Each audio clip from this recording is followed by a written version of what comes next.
శ్రీ గురుభ్యో నమః. శ్రీ మహాగణాధిపతయే నమః. శ్రావణ మాసం చివరి శుక్రవారం అమ్మవారికి సామూహిక కోటి కుంకుమార్చన మహోత్సవం జరుగుతున్నది.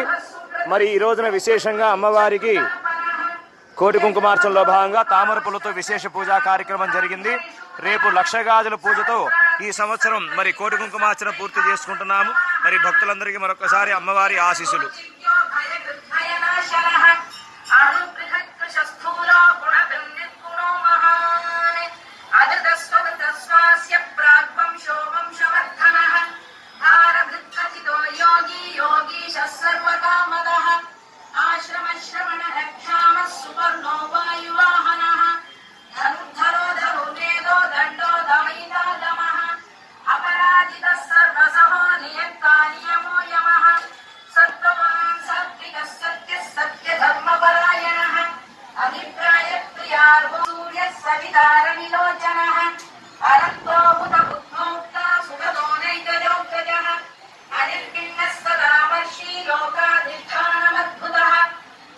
ఈ రోజున అమ్మవారికి 1100 కదంబ పుష్పాలతో సహస్రనామ పూజా కార్యక్రమం జరిగింది.